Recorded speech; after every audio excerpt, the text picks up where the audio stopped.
I'm Alana Morgan, 29, and I've always been the responsible one in our family. 2 months ago, my younger sister Madison got engaged to her boyfriend of 8 months. Last week at dinner, my parents casually announced they're giving her $100,000 for the wedding. The shock nearly made me choke on my water. For years, I've struggled with student loans while watching my sister receive endless financial support. What my parents told me afterward forced me to confront painful truths about our family that I'd been avoiding my entire life. If you're watching this, drop a comment letting me know where you're from and don't forget to hit subscribe. This story might help anyone who's ever felt invisible in their own family. Growing up in suburban Massachusetts, our middle-class family life seemed normal from the outside. My father Richard worked as an investment advisor at a local firm, and my mother Catherine taught piano lessons from our living room. We lived in a comfortable 4-bedroom colonial with a fenced backyard where neighborhood kids gathered for summer barbecues. On the surface, we were the picture-perfect American family.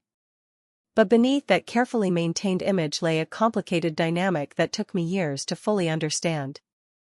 My sister Madison is 3 years younger than me, and from the moment she was born, it seemed like she possessed a magnetic charisma I never had. Where I was thoughtful and reserved, Madison was bubbly and outgoing. While I preferred reading in my room, Madison was the life of every gathering, effortlessly drawing attention and affection. I first noticed the disparity in how our parents treated us around Madison's 10th birthday. They threw her an elaborate party with a hired clown and custom cake that must have cost hundreds of dollars. Just 3 years earlier, my celebration had been a simple family dinner with a store-bought cake. I told myself it was because they had more money now, not because they cared more about making Madison happy. The pattern continued through our teenage years. When I turned 16, I worked weekends at the local library for 6 months to save enough for a used Honda Civic with peeling paint and questionable brakes. When Madison turned 16, our parents surprised her with a brand new Volkswagen Beetle in her favorite shade of blue, complete with a giant bow on top like in those Christmas commercials. Madison is more social, my mother explained when I quietly questioned the difference. She needs reliable transportation to maintain her relationships.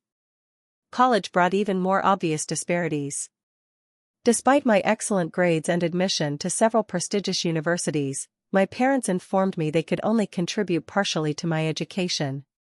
I took out $45,000 in student loans to attend Boston University, working part-time throughout all 4 years to cover living expenses. Meanwhile, Madison changed her major 3 times at Northeastern, extending her education to 5 years while our parents covered every penny. When I mentioned the loans weighing on me during family dinners, my father would simply say, "You're so responsible with money, Alana. We know you'll handle it." After graduation, I secured a position teaching 4th grade at a public school in Boston. The work was rewarding but the salary modest.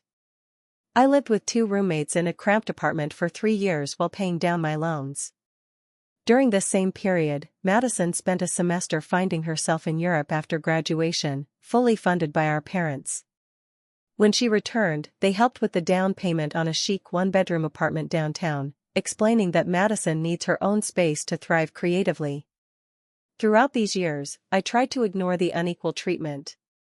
I prided myself on my independence, my work ethic, my ability to solve my own problems.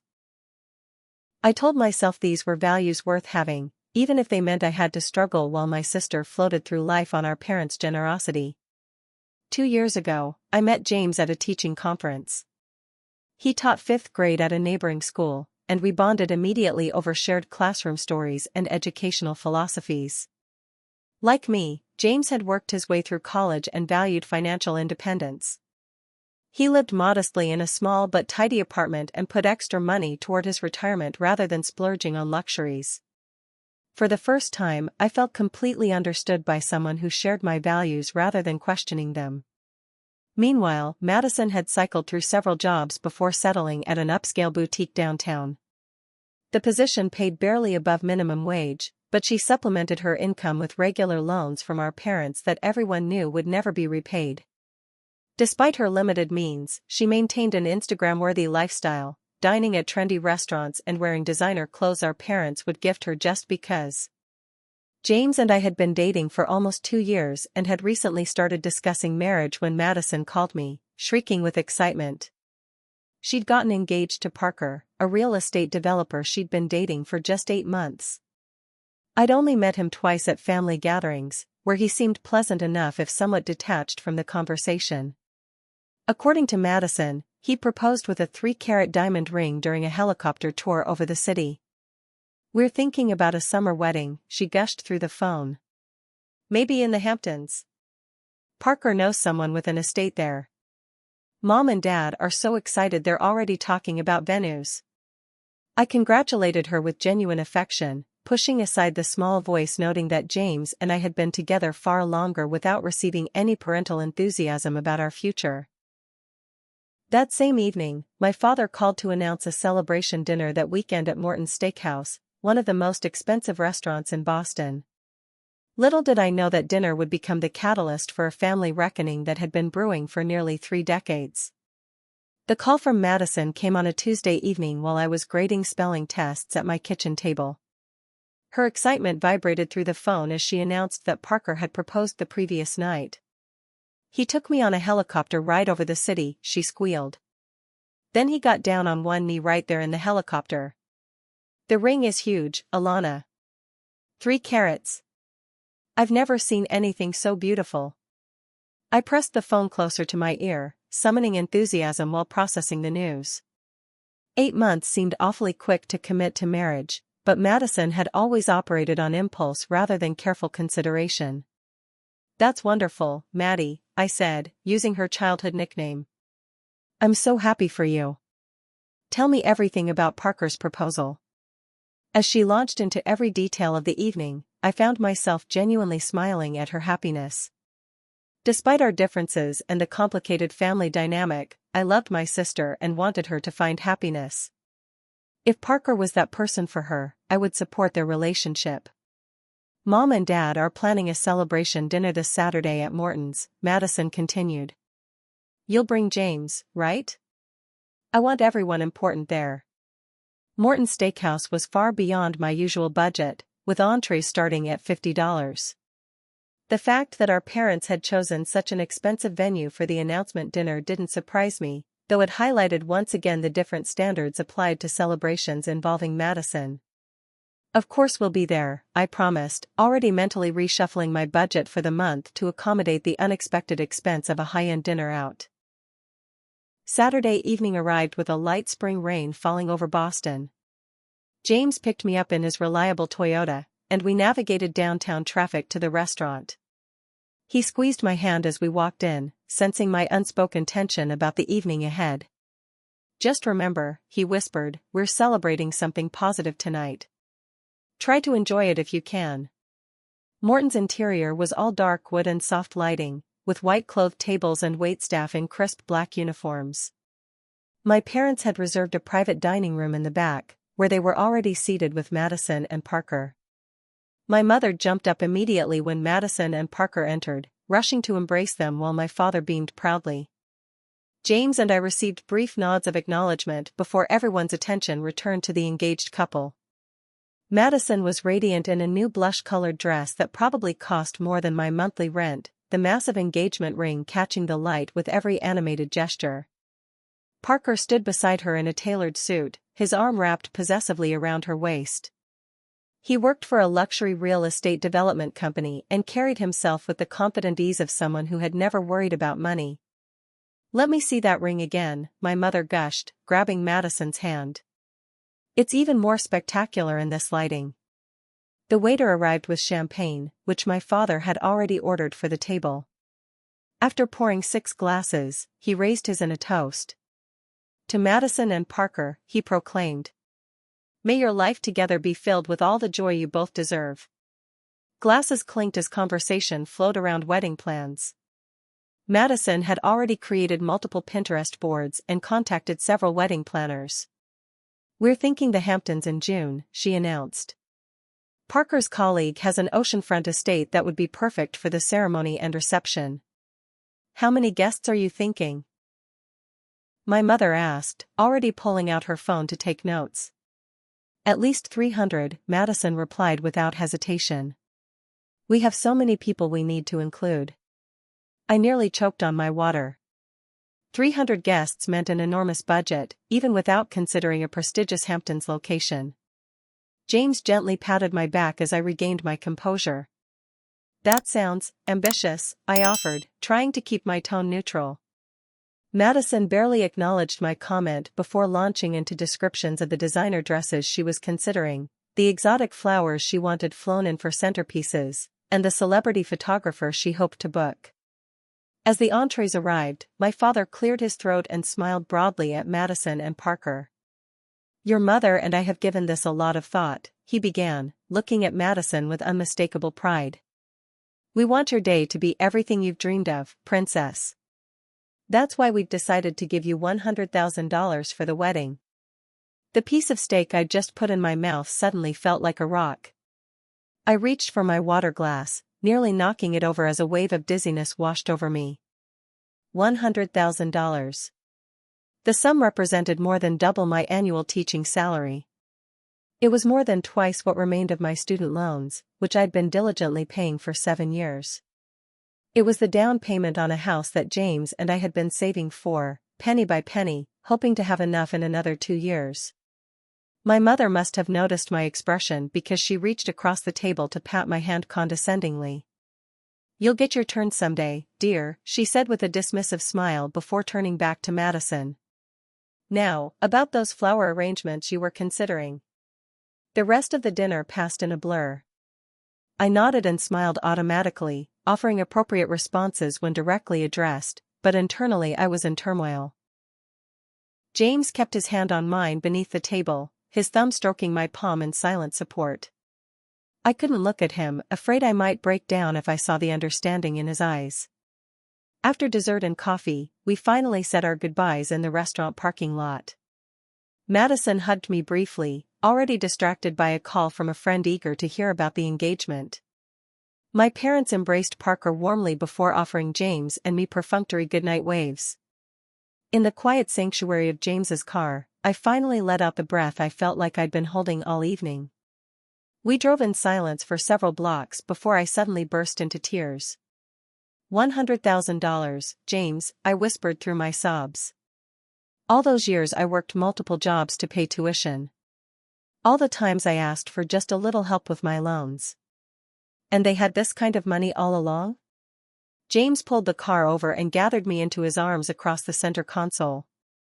I know, he said softly, stroking my hair. I know.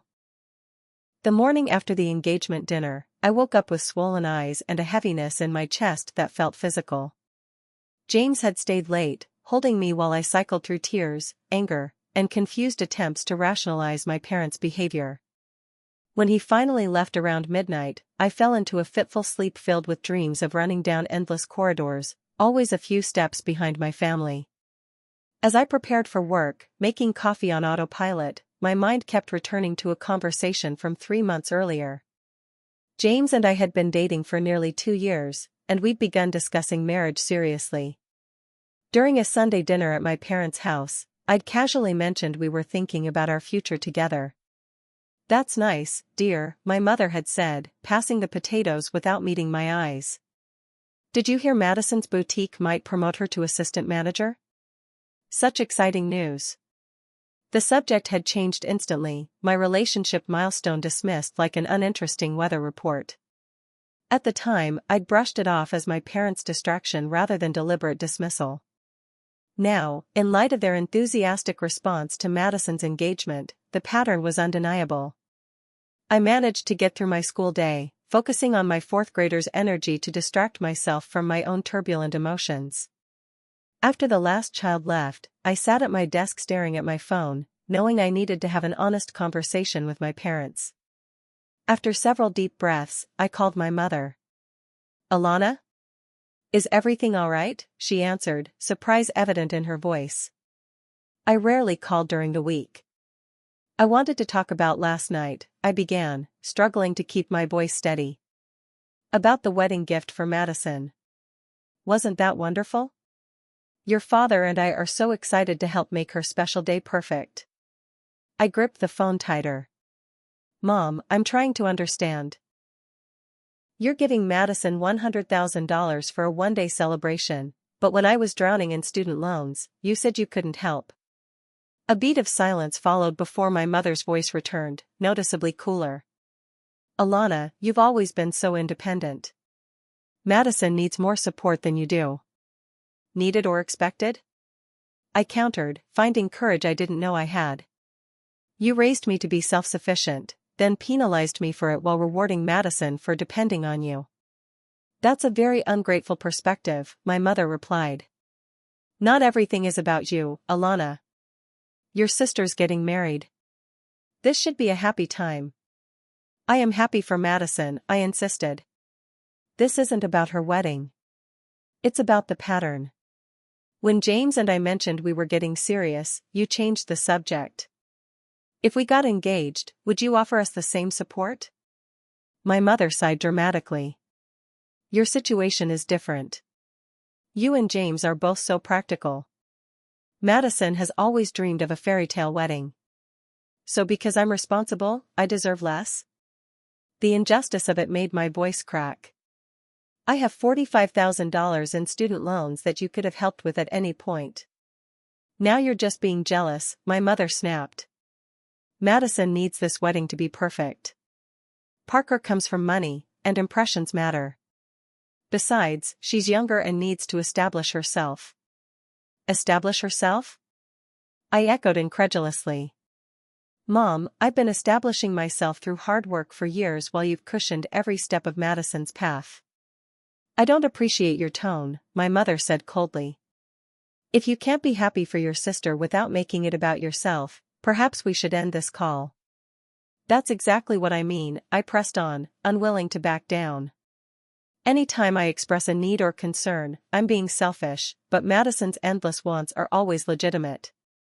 I'm not discussing this anymore, my mother said. Call me when you're ready to apologize for this outburst. The line went dead. I sat at my desk, phone still clutched in my hand, stunned by my mother's dismissal. Within minutes, a text from my father appeared on my screen. Your mother is very upset. Whatever issue you're having, you shouldn't take it out on her. Madison's engagement should be a happy time for our family.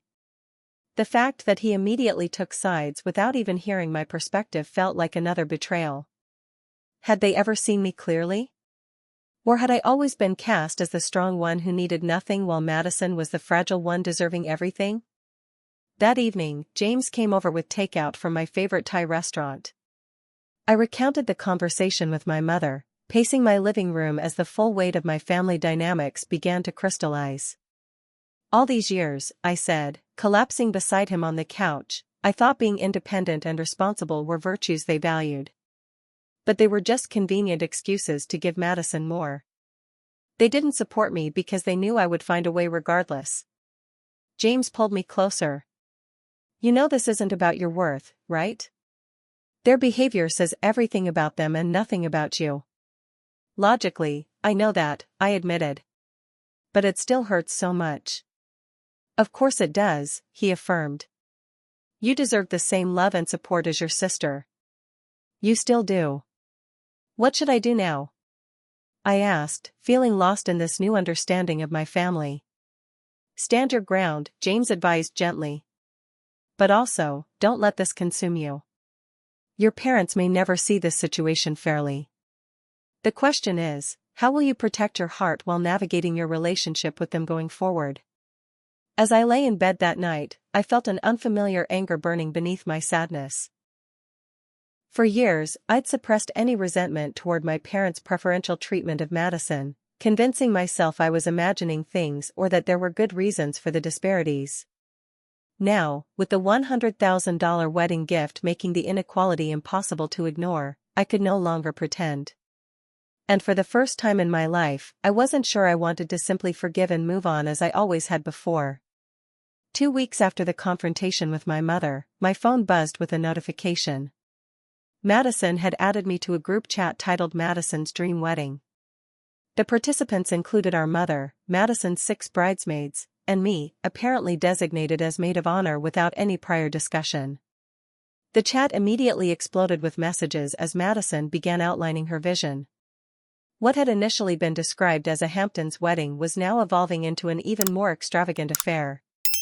The venue had been secured, a $50,000 rental for the oceanfront estate, and Madison was now detailing her plans for a designer dress budget of $15,000.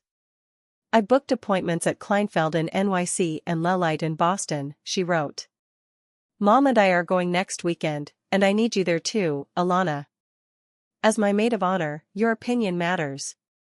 I stared at the message, noting she had scheduled these appointments during school hours on Friday. Taking time off work for a dress shopping expedition seemed excessive, especially given the tension still simmering between our parents and me. No one had reached out since my phone call with my mother, apparently expecting me to make the first conciliatory move.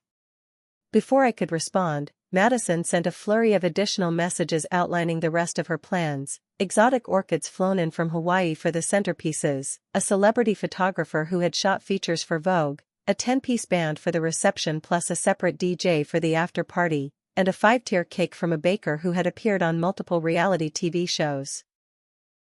Parker's parents are covering the rehearsal dinner and honeymoon, she added. But we still need to figure out the welcome party, farewell brunch, and bridesmaid gifts. I'm thinking custom jewelry from Tiffany. My stomach tightened as I scrolled through the messages. The financial implications for me as maid of honor were becoming clear. Madison's next message confirmed my fears. Bridesmaid dresses will be around $500 each. And start saving for the bachelorette party. I'm thinking Miami for a long weekend. Rachel is looking into beachfront villas. $500 for a dress I would wear once. Probably another $1,000 for a Miami bachelorette weekend. Plus shower gifts, wedding gifts, hair, makeup, shoes, and countless other expenses that would inevitably arise. The total would likely exceed $3,000, money I simply didn't have to spare while still paying down student loans and trying to save for a future with James. I put my phone down and took a deep breath, deciding to address this directly with Madison before things spiraled further. I texted her privately, asking if we could meet for coffee the next day to catch up one-on-one. She agreed, suggesting an overpriced cafe downtown that specialized in elaborate lattes with Instagram-worthy latte art. The following afternoon, I arrived at the cafe to find Madison already seated, wedding magazines spread across the table and her engagement ring catching the light with every animated gesture as she spoke to the barista. She beamed when she saw me, waving enthusiastically as though our last interaction hadn't ended in tension. "There's my maid of honor," she exclaimed as I sat down. "I ordered you a vanilla latte. They make little hearts in the foam." "Thanks," I said, settling into the chair opposite her. "Madison, I wanted to talk to you about the wedding plans." "Isn't it exciting?" she gushed, pushing a magazine toward me. "I'm thinking this silhouette for the bridesmaid dresses, but in a dusty rose instead of blue. What do you think?" I gently pushed the magazine aside. "Before we get into those details, I wanted to have a heart-to-heart with you. The last few weeks have been difficult for me." Madison's smile faltered slightly. "Is this about Mom? She told me you were upset about something, but I figured you'd work it out." "It's about how I've been feeling for a long time," I explained carefully. "The way Mom and Dad have always treated us differently. The wedding gift they're giving you highlighted something I've tried to ignore for years." Madison's expression shifted from confusion to defensiveness. "Are you seriously making my wedding about you right now?" "That's not my intention," I assured her. "I'm genuinely happy for you and Parker. But I need you to understand why this is hard for me. Mom and Dad are giving you $100,000 for your wedding, but they wouldn't help me with student loans.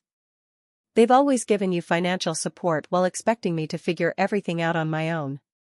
Madison stirred her elaborate latte, avoiding my eyes. "You're always so serious about everything, Alana.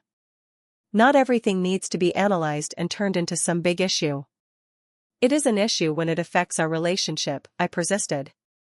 "I want to be there for you as your maid of honor, but I also need to be honest about my situation. The financial expectations for this wedding are really high, and I'm still paying off student loans."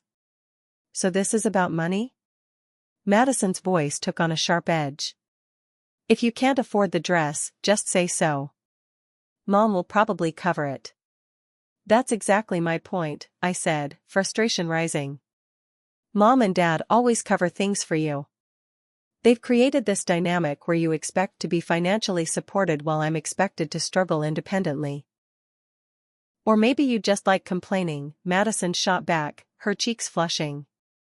You've always acted so superior with your responsibility and independence. Now you're trying to ruin my special time because you're jealous. I'm not jealous of your wedding, I replied, working to keep my voice level. I'm hurt by years of unequal treatment that no one in our family acknowledges. Well, if being my maid of honor is such a burden, maybe you shouldn't do it, Madison snapped, gathering her magazines into her designer bag. I thought you'd be excited for me, not turning this into some childhood rivalry thing. Before I could respond, she stood up. I have to go. Think about whether you can put this attitude aside for my sake. This is supposed to be the happiest time of my life. She swept out of the cafe, leaving me sitting alone with 2 barely touched lattes and a growing sense that bridging this gap might be impossible. 3 days later, despite the tension, I found myself at the first bridal appointment at Lilite Bridal in Boston. My mother had arranged to pick me up directly from school, claiming it would be easier than having me meet them there. The hour-long car ride was filled with strained small talk and wedding discussions that carefully avoided any reference to our phone confrontation. The bridal boutique was exactly as I'd imagined, plush white couches, champagne flutes at the ready, and racks of elaborate white gowns with price tags I deliberately avoided looking at. Madison was already in her element, describing her vision to the attentive consultant while our mother nodded enthusiastically beside her. For the next 3 hours, I sat on the white couch offering appropriate oohs and ahs as Madison tried on dress after dress. When asked for my opinion, I gave thoughtful responses about which styles complemented her figure best, genuinely wanting her to look beautiful on her day despite our ongoing tension. What do you think of this one, Alana? Madison twirled in a heavily beaded ball gown with a cathedral train. It's beautiful, I said truthfully, but maybe overshadows your face a bit. The one with the sweetheart neckline really highlighted your features. My mother shook her head dismissively. This has much more presence. Parker's family will expect something grand. As Madison returned to the dressing room with the consultant, I excused myself to use the restroom. On my way back, I inadvertently overheard my mother speaking to Madison through the dressing room curtain. Don't worry about the budget, sweetheart. If you love the Nina Tornai, we can make it work. Your father and I can always increase the wedding fund if needed. I froze in the hallway, the casual mention of increasing an already extravagant budget hitting me like a physical blow. All those years of struggling with tuition, of working extra jobs, of carefully budgeting every dollar, and they could always increase the fund for Madison's one-day celebration? I quietly slipped out of the boutique, texting my mother that I wasn't feeling well and would take an Uber home. Instead, I started walking aimlessly through Boston's streets, barely noticing the spring rain that had begun to fall. For hours, I walked without destination, my mind replaying years of small inequities that suddenly formed a clear pattern of favoritism I could no longer rationalize away. Eventually, as darkness fell and the rain soaked through my light jacket, I found myself at the public garden. James found me there, sitting on our favorite bench near the duck pond, after I finally answered his increasingly concerned text messages. He sat beside me, offering his dry jacket without comment. For several minutes, we sat in silence watching the raindrops create ripples across the pond's surface. They were talking about increasing the wedding budget, I finally said, my voice hollow. As if $100,000 wasn't enough. All those times I needed help, James. All those times I was told they just didn't have extra. James wrapped an arm around my shoulders. What do you want to do? I don't know anymore, I admitted. I've always tried to be the bigger person, to understand their perspective, to not rock the boat. But I'm drowning here while they're arranging flowers on the deck. Maybe it's time to prioritize your own well-being, James suggested gently. You don't have to cut them off, but you can step back from situations that hurt you. Like the extravagant wedding planning. As we sat in the rain-soaked garden, I realized he was right. For my own mental health, I needed to establish some distance from the wedding frenzy, and perhaps from my family's dynamics as a whole. The realization felt simultaneously heartbreaking and liberating, like setting down a heavy burden I'd carried so long I'd forgotten it wasn't part of me. 2 months after Madison's engagement announcement, our family gathered for our traditional monthly Sunday dinner at my parents' suburban home. James and I arrived exactly at 6, the spring evening still bright as we walked up the familiar brick path to the front door. The house looked immaculate as always, my mother's carefully tended tulips lining the walkway in perfect formation. "Ready?" James asked, giving my hand a supportive squeeze. I nodded, though ready was far from how I felt. In the weeks since the bridal boutique incident, I'd maintained minimal contact with my family, responding to wedding group chat messages with brief, polite acknowledgements but avoiding one-on-one conversations. I'd begged off 2 more dress shopping expeditions, citing end-of-year school obligations that weren't entirely fictional but certainly convenient. My mother answered the door wearing a new floral dress and her company smile, the one that never quite reached her eyes. "Alana, James, you're right on time," she said, ushering us in. "Everyone's in the living room." We followed her through the foyer into the formal living room where my father stood fixing drinks by the bar cart while Madison and Parker occupied the center of the room, Madison animatedly describing something while Parker nodded along. "What can I get you too?" my father asked, raising his cocktail shaker. "Just water for me," I replied. "I have papers to grade later." James asked for the same, and I noticed the slight tightening around my father's mouth, as though our declining alcohol was somehow a criticism of his hospitality. As we took seats on the periphery of the room, I glanced around at the familiar space and noticed something different. The built-in bookshelves that had always displayed family photos now featured an entirely new arrangement.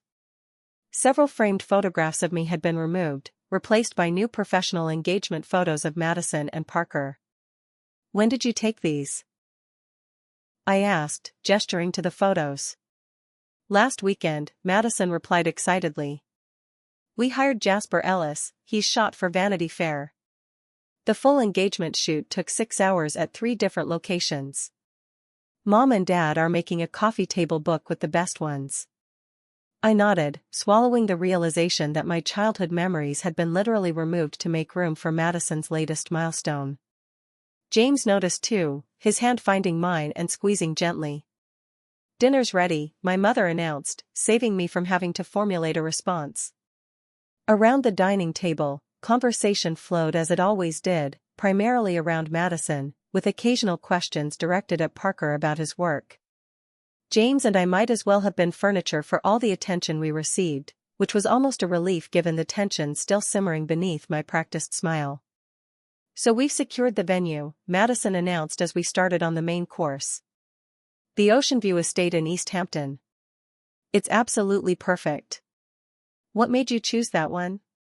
James asked politely, making an effort I appreciated. Madison launched into a detailed description of the property's features, from the manicured gardens to the private beach access, while my parents nodded along enthusiastically. "The rental fee alone was $50,000, she concluded casually, but totally worth it for the exclusivity and views. I nearly choked on my roast chicken. $50,000 just for the venue rental. That was more than my annual take-home salary as a teacher. "That sounds impressive," I managed. "Actually," my father interjected, "we have some exciting news on that front." He looked at Madison with unmistakable pride. "We've been working with our financial advisor, and we've decided to increase our contribution to the wedding." Madison clapped her hands together in delight while Parker nodded appreciatively. "The total budget is now approaching $200,000, my father continued. With Parker's parents contributing another $100,000 toward the rehearsal dinner, honeymoon, and other events. $200,000. The number echoed in my head like a gong. That was a house. A good house in many parts of the country. It was 4 years of full college tuition. It was every debt I carried plus years of financial security. "Wow," James said beside me, his voice carefully neutral. "That's certainly generous." Madison didn't seem to notice our reaction. And it's still not enough for everything we want, she sighed dramatically. The floral design alone is coming in at $30,000, and the photographer wants $25,000 plus expenses. My mother patted her hand consolingly. Your father and I have been talking, sweetheart. We might be able to take a little more from our retirement fund to add another $25,000 if you really need it. Something inside me snapped. All the years of swallowed feelings, of rationalizing their behavior, of telling myself not to be resentful, it all collapsed under the weight of this new absurdity. You're taking money from your retirement fund? I asked incredulously. For flowers and photos that will last one day? 5 faces turned to me in surprise, as though they'd forgotten I was capable of more than polite murmurs. Alana, my father warned, this isn't. No, I want to understand, I continued, setting my fork down carefully to hide my shaking hands. You're willing to compromise your financial future for Madison's wedding, but you couldn't help me with student loans that will follow me for decades? My mother's face hardened. That's completely different. How? I challenged. How is it different? Please explain it to me, because I've been trying to understand for years. This isn't the time or place, my father said firmly. When is the time? I countered. Every time I try to have this conversation, I'm shut down. I'm told I'm being selfish or jealous or inappropriate. Madison gets $200,000 for a party, and I'm supposed to smile and not question how I struggled through college without help. Madison's face flushed with anger. I can't believe you're doing this right now, she snapped. You're trying to ruin my wedding because you're jealous.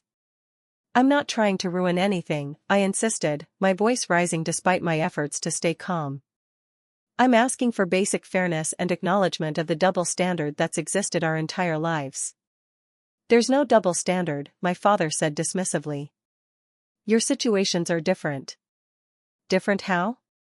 I pressed. Because I work hard and Madison doesn't? Because I'm responsible with money and she isn't? You've rewarded her dependence while punishing my independence my entire life. Parker shifted uncomfortably in his chair while James remained steadfastly by my side, his presence grounding me as emotions threatened to overtake my reason. That's enough, my father shouted, slapping his palm against the table hard enough to make the glasses jump. You've always been the strong one, Alana. You don't need the help Madison does. She's more sensitive. So I get less love and support because I don't demand it constantly? I asked, my voice breaking. Do you have any idea how that feels? To watch your sister get everything handed to her while you work yourself to exhaustion just to stay afloat. Madison stood abruptly, tears streaming down her face. I can't listen to this anymore.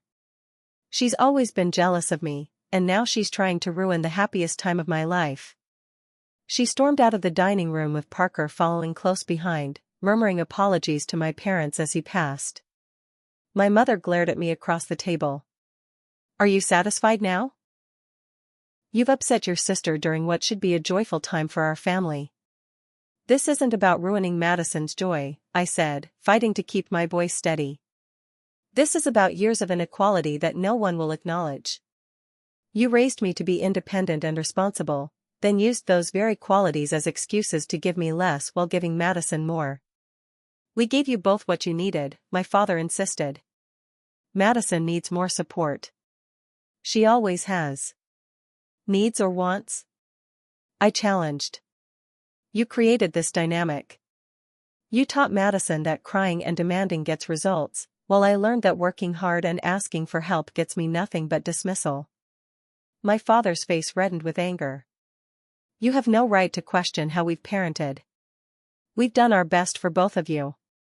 Your best has left me with debt and heartache while Madison gets a $200,000 wedding, I replied, standing up. I can't do this anymore. I can't pretend this is normal or fair. If you walk out now, Alana, my father warned, you'll regret making this scene.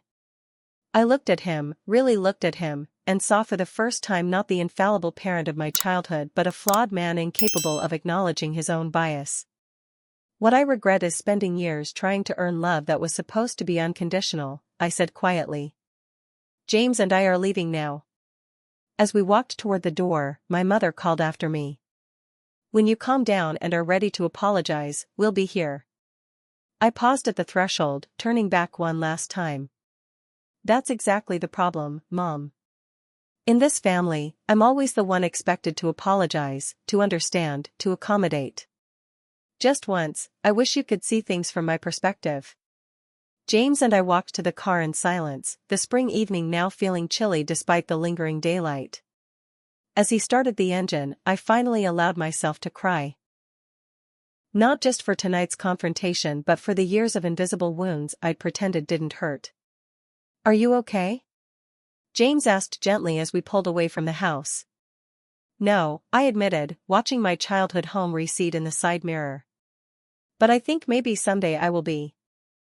For a week after the disastrous family dinner, silence stretched between my family and me like a vast, uncharted territory. My phone remained unnervingly quiet, no calls from my mother checking in, no group chat notifications about wedding plans, not even a text from Madison expressing indignation. The silence itself spoke volumes about our family dynamic. When I stopped playing my assigned role of peacekeeper and accommodator, the entire system froze. On the 8th day, my phone finally chimed with a notification. Madison had sent a lengthy text message that I opened with trepidation. I've had time to think about your behavior at dinner, and I'm extremely disappointed in you. Mom and Dad have been nothing but generous to both of us our entire lives, and your jealousy is completely out of line. This is supposed to be the happiest time of my life, and you're making it all about you. Until you're ready to apologize to me and Mom and Dad, I don't think you should continue as my maid of honor. I need supportive people around me right now. Let me know when you're ready to set aside your issues and be there for me the way family should be. I read the message 3 times, each reading bringing a different emotion, first hurt, then anger, and finally a strange sense of clarity. Madison's message contained not a single acknowledgement of my feelings or experiences. There was no recognition that maybe, just maybe, the disparity in our treatment might be real and painful for me. In her narrative, I was simply the villain disrupting her happiness. I set my phone down without responding, needing time to process what this meant for our relationship moving forward. For years, I'd accepted my position as the responsible sister who needed to understand and forgive Madison's actions, but I was beginning to question whether that dynamic had ever served me well. That evening, I called my closest friend Rachel, who had known our family since elementary school. Unlike many of my friends who only saw the charming public face of our family, Rachel had witnessed enough over the years to understand the underlying dynamics. I saw Madison's engagement photos all over Instagram, Rachel said after I recounted the events of the past few weeks. $200,000 for a wedding is excessive. Am I crazy for feeling this way? I asked, the question that had haunted me for days. Am I just jealous and ungrateful like they say? Alana, Rachel said firmly, I've watched your parents favor Madison for 20 years. You're not imagining it, and you're not wrong for finally standing up for yourself. The fact that they immediately attacked you rather than considering your feelings just confirms the pattern. Her validation loosened something in my chest, allowing me to breathe more fully than I had in days. I don't know what to do now. Madison wants me to apologize and return to being her maid of honor like nothing happened. What do you want? Rachel asked simply. The question caught me off guard. What did I want? For so long, my wants had been secondary to keeping the peace, to supporting Madison, to meeting my parents' expectations while requiring nothing in return. I want them to acknowledge the inequality, I said slowly.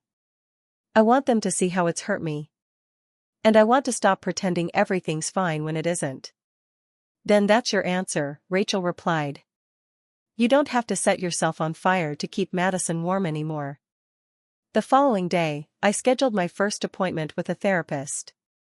Dr. Harriet Thompson was a warm, insightful woman in her 50s who specialized in family dynamics and adult children of emotionally immature parents. In her cozy office with plants lining the windowsills, I shared the story of Madison's wedding fund and the lifetime of disparities that preceded it. What you're describing is a common family pattern, Dr. Thompson explained. Sometimes parents categorize their children early on: the responsible one, the sensitive one, the difficult one, and those labels become self-fulfilling prophecies. The children adapt to meet the expectations, even when those roles don't serve them well. I've always been the strong one, I acknowledged. The one who doesn't need help or attention. And how has that role affected you? She asked gently. I've worked twice as hard for half the recognition, I replied, the truth of it settling heavily in my chest. I've swallowed my needs and feelings to keep the peace. I've accepted less love and support because I was told I didn't need it as much as Madison did. Dr. Thompson nodded.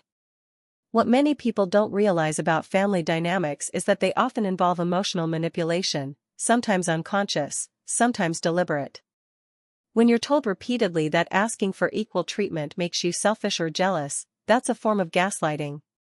It makes you question your own legitimate feelings and needs. Over the next 2 sessions, Dr. Thompson helped me recognize patterns I'd never been able to articulate: how my parents used emotional withdrawal to punish my independence, how Madison's emotional outbursts were rewarded while my calm approaches were ignored, how I'd internalized the belief that I didn't deserve the same support my sister received. The hardest part of changing these dynamics, Dr. Thompson explained, is that the entire family system resists change. When you stop playing your assigned role, everyone else has to adjust or work harder to push you back into it. With this new understanding and Dr. Thompson's support, I felt ready to respond to Madison's ultimatum.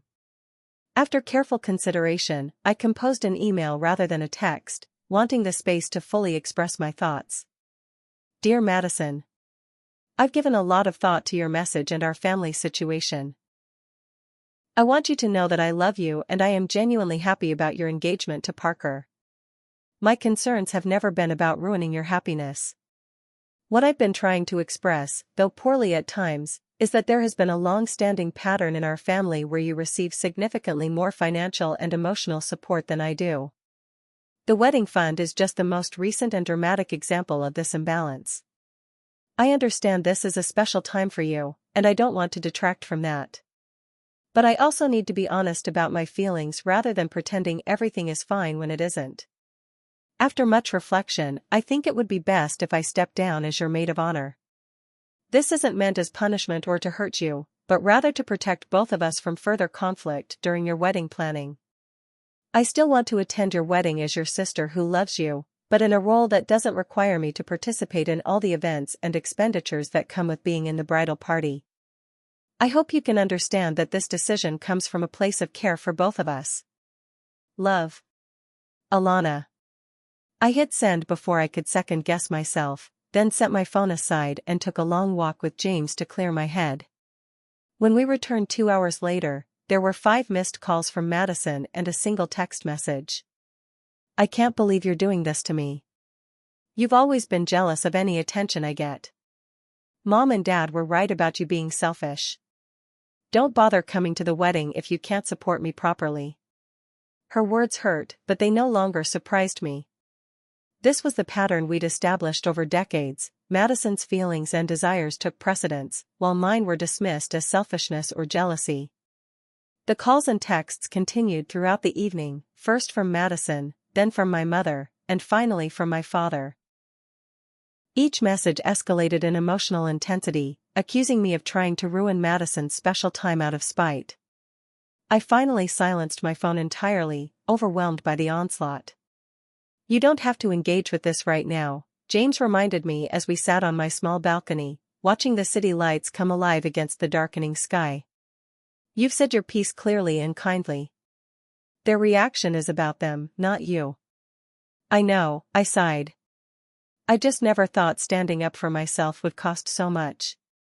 Sometimes the price of peace is too high, he replied, squeezing my hand. Especially when that peace requires you to make yourself small. That weekend, unable to face another barrage of accusations, I blocked everyone's numbers temporarily, not as a permanent solution, but as a necessary breathing space. James suggested a getaway to a small cabin in the New Hampshire mountains, away from cell service and the constant reminders of family drama. For 2 days, we hiked through spring forests, cooked simple meals in the rustic kitchen, and sat by a crackling fire in the evenings. Without the weight of my family's expectations pressing down on me, I felt lighter than I had in months. On our final evening at the cabin, as we watched the sunset paint the mountains in hues of gold and purple, James turned to me with unusual seriousness. "You know, I've been watching how your family treats you for 2 years now," he said quietly. "And I need you to understand something. Their inability to see your worth has nothing to do with how worthy you actually are." Tears sprang to my eyes at his words. "You deserve the same love and support as Madison," he continued. "The same celebration of your accomplishments. The same financial help if you need it. Not because you've earned it through being responsible or independent, but simply because you are their daughter and they should love you equally."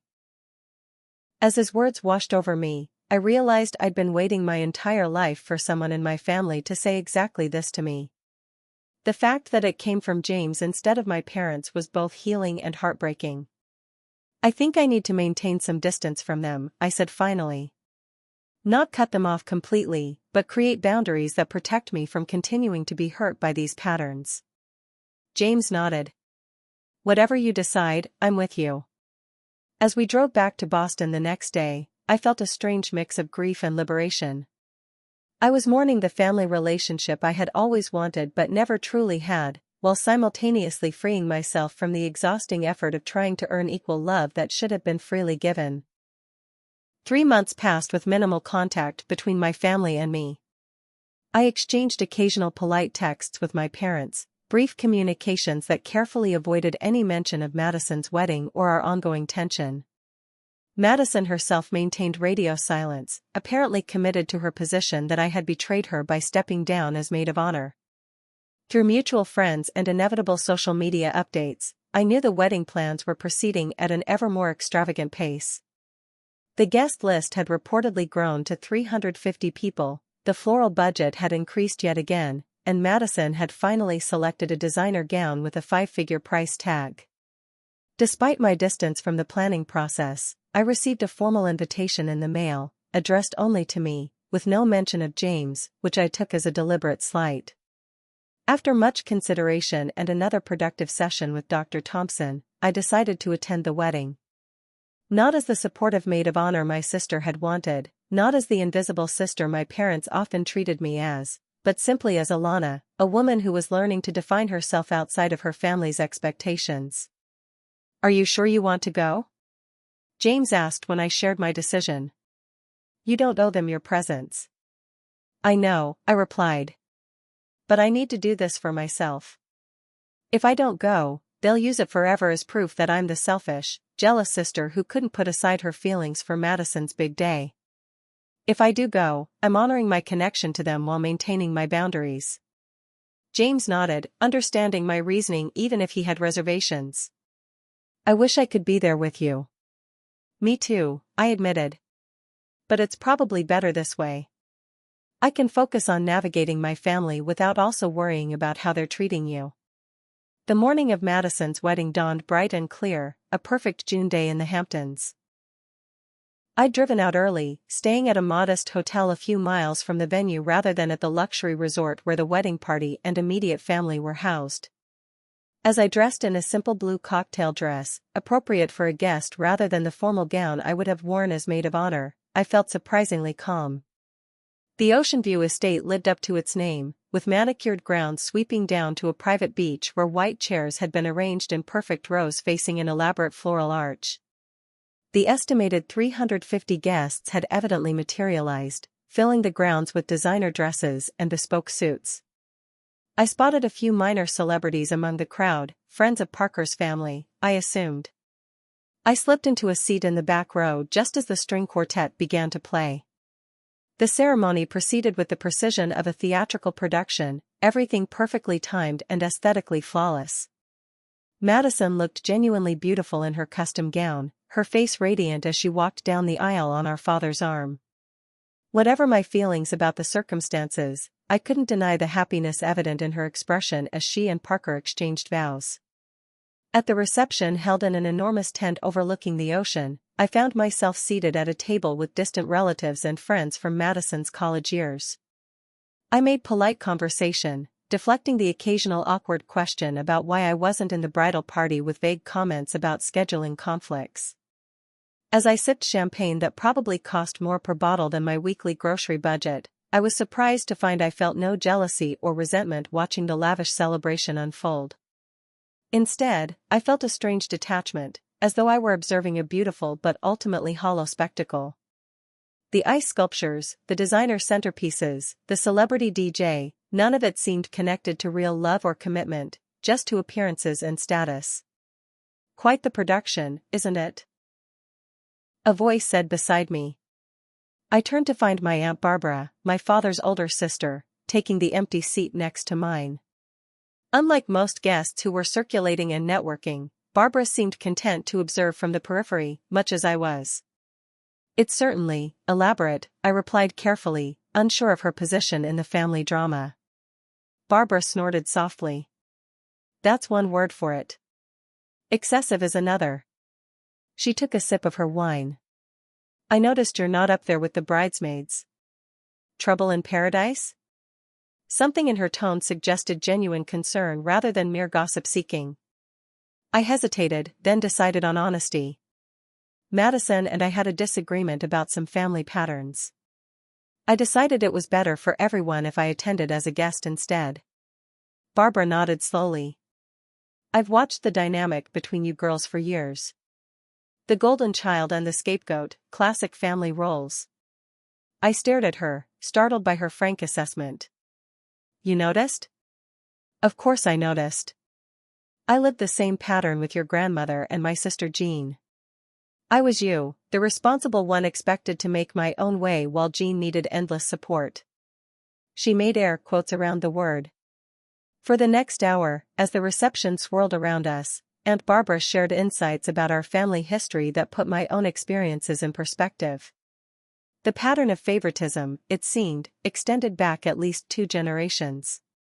My father had been the favored child in his family, while Barbara had been the strong, independent one who didn't need help, words eerily similar to those my parents had used about me.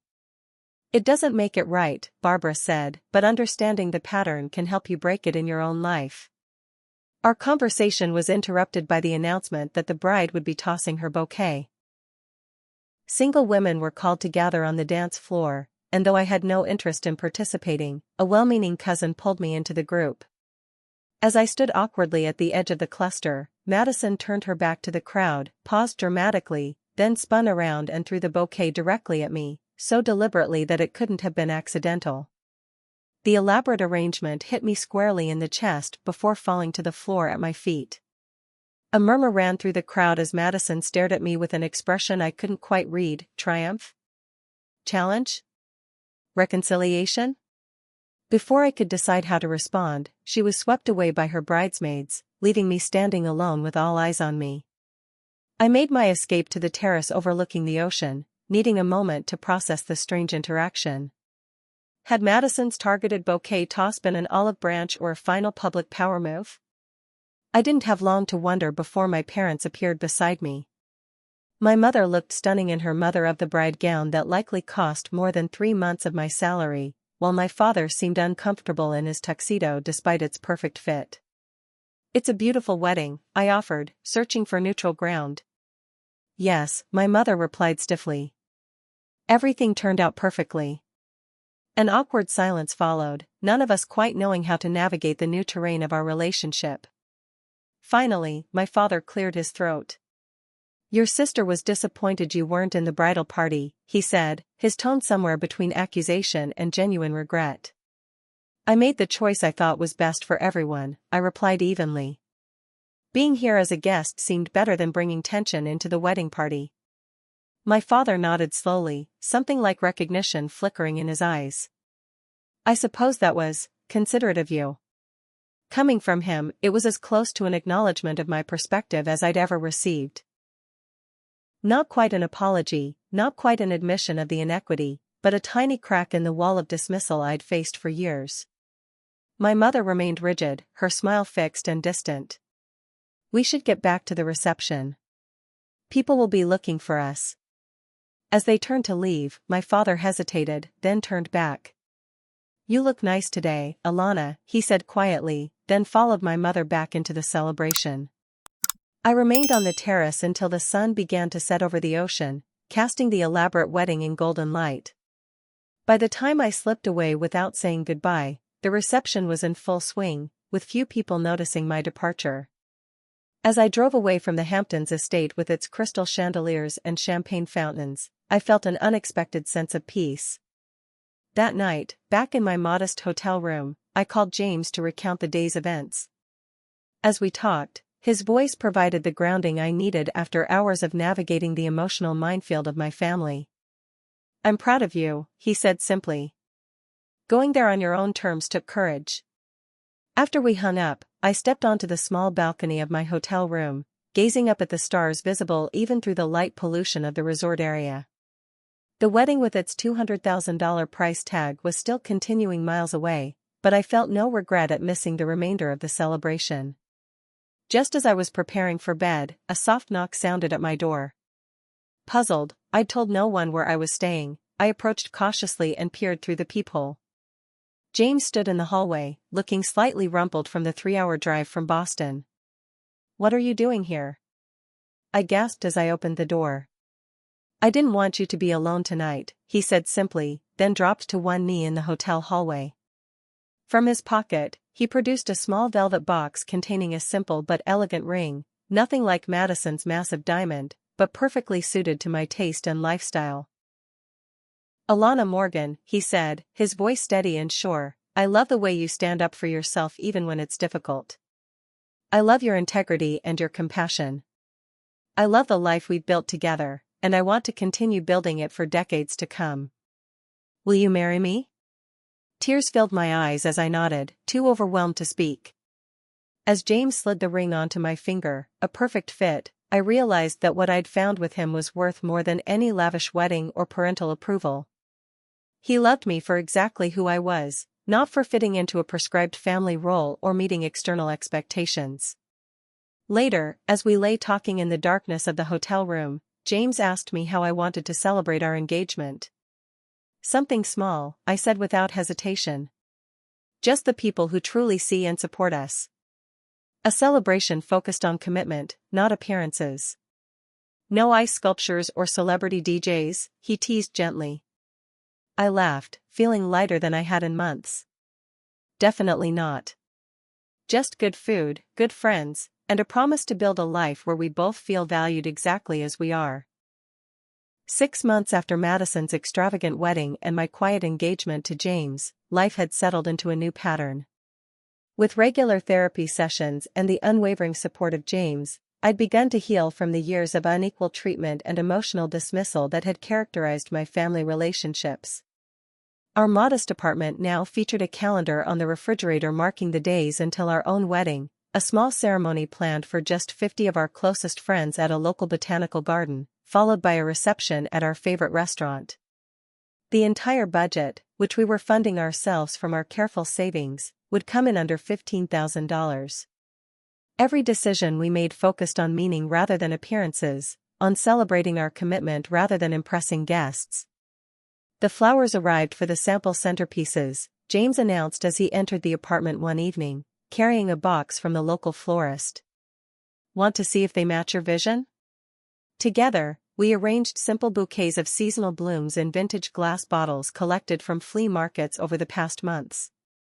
The effect was charming and personal, nothing like the elaborate imported arrangements that had adorned Madison's reception tables, but perfectly reflective of our values and aesthetic.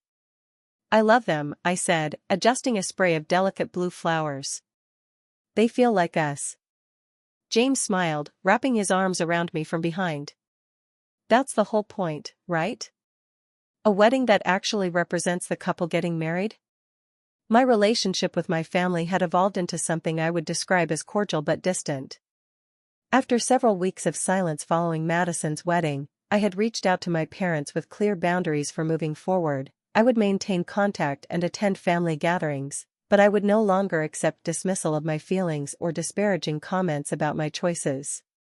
To my surprise, my father had responded with more openness than my mother. During a brief coffee meeting, he had admitted that perhaps they had relied too heavily on my independence over the years. It wasn't exactly an acknowledgement of the systematic favoritism, but it was more reflection than I'd ever seen from him before. My mother remained defensive, insisting that they had always treated us according to our different needs and that I was choosing to see negativity in their parenting. Our interactions remained strained, limited to occasional text messages and brief family gatherings where we carefully avoided any meaningful conversation. Madison's post-wedding life had taken an unexpected turn. After the elaborate celebration and 3-week honeymoon in the Maldives, she and Parker had returned to a reality that couldn't match the fantasy of their wedding day. Within 4 months, cracks in their relationship were already showing. Madison had called me, our first direct conversation since before the wedding, to complain about Parker's long work hours and lack of interest in their new apartment's decoration. "He says we need to budget now," she'd said incredulously. "After the wedding we had. It's like he's a completely different person." I had listened sympathetically, offering support without pointing out the obvious, that a wedding, no matter how extravagant, couldn't create a strong foundation for marriage if the relationship itself lacked substance. Despite our ongoing tensions, I found myself genuinely sorry for Madison's struggles, recognizing that our parents' pattern of indulgence had left her ill-equipped for the realities of partnership and compromise. As I arranged the last of the sample flowers, my phone chimed with a text message from Rachel confirming our lunch plans for the following day. She had been my rock throughout this journey, offering perspective and validation when I doubted myself. Unlike many friends who had drifted away when my family situation became complicated, Rachel had leaned in, reminding me that true friendship meant standing beside someone during difficult times, not just celebrating the happy moments. "I was thinking," James said as we cleared away the flower packaging, "about what you said last week in therapy. About breaking cycles. Dr. Thompson had guided me through extensive work on recognizing and interrupting generational patterns of favoritism and emotional manipulation. Our most recent session had focused on how these patterns might affect my own future parenting if James and I decided to have children." "I meant it," I replied. "If we have kids, I never want one to feel less valued or more burdened than the other. No responsible one or sensitive one labels that become self-fulfilling prophecies." James nodded thoughtfully. "I've been watching my own family more closely since you started talking about these dynamics. My parents didn't have the same obvious favoritism as yours, but there were definitely roles assigned to me and my brothers. I was always the smart one, which sounds positive until you realize it meant I wasn't allowed to struggle or fail without disappointing everyone." These conversations, honest, reflective, sometimes difficult, represented everything my relationship with James offered that had been missing from my family of origin: the space to be fully seen and heard, to have my experiences validated rather than dismissed, to grow together through mutual understanding rather than prescribed roles. The following weekend, we visited Aunt Barbara at her home in western Massachusetts. Since our conversation at Madison's wedding, she had become an unexpected source of wisdom and family perspective. Over tea in her garden, she shared old family photos and stories that helped me understand the multi-generational nature of our family's dynamics. "Your grandmother favored your father the same way he favors Madison," she explained, showing me yellowed photos of my father as a child receiving elaborate gifts while a young Barbara stood in the background. "When patterns go this deep, they're almost invisible to the people perpetuating them. Breaking the cycle takes tremendous awareness and intention."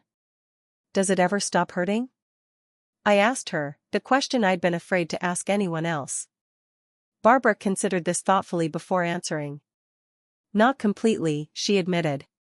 "There's always a part of you that will wish for the unconditional love and support that should have been yours by birthright. But the pain changes shape. It becomes less acute, more like an old injury that occasionally aches during storms." Her honesty was oddly comforting. I didn't need to expect some magical moment of complete healing or perfect reconciliation. Learning to live with the reality of my family while building a healthier future was enough. As autumn deepened into winter, preparations for our spring wedding continued alongside my ongoing personal growth. James and I had created a home filled with warmth and mutual respect, a place where neither of us had to diminish ourselves to accommodate the other's needs. The contrast between our relationship and what I observed in my parents' and Madison's marriages offered constant affirmation that I was breaking unhealthy patterns rather than simply rejecting my family. In therapy, Dr. Thompson had helped me understand that setting boundaries wasn't about punishment but about protection, creating the conditions where healthier relationships might eventually grow. Some days I still struggled with guilt and doubt, wondering if I was being too harsh or unforgiving. On those days, James or Rachel or Dr. Thompson would gently remind me of the concrete examples of disparate treatment that had led to this point. Healing isn't linear, Dr. Thompson reminded me during our last session of the year. Some days you'll feel completely at peace with your decisions, and others you'll question everything. Both reactions are normal parts of the process. As the holiday season approached, I navigated the complex emotions that family traditions inevitably stirred up. James and I attended my parents' Christmas Eve gathering, a subdued affair compared to previous years, as Madison and Parker had chosen to spend the holiday with his family in Aspen. The evening was polite but strained, with conversations carefully limited to work, weather, and wedding plans that my mother showed minimal interest in. When we left that night, I felt a familiar sadness but not the devastating hurt that such interactions had once provoked. I was learning to expect less from my family, not in a bitter or resigned way, but in a realistic assessment of what they were capable of offering me. You know what I realized tonight?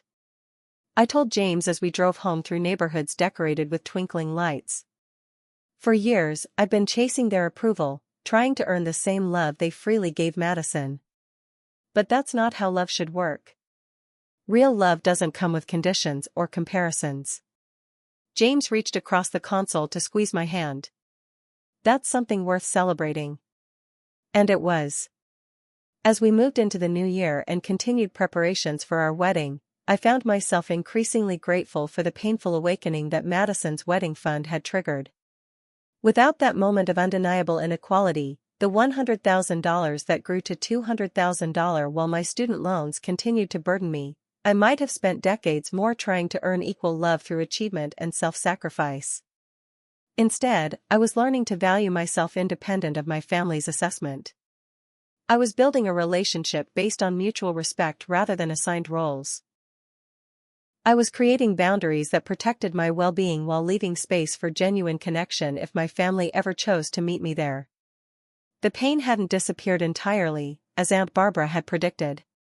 There were still nights when I lay awake wondering why being lovable had always seemed to come with conditions in my family, why Madison's needs had consistently outweighed mine. But those questions no longer consumed me or defined my self-worth. As spring approached and our wedding day drew nearer, I found myself filled with genuine excitement rather than anxiety about family dynamics. We had carefully designed our ceremony and reception to reflect our values and relationship, with meaningful roles for the friends who had supported us through difficult times.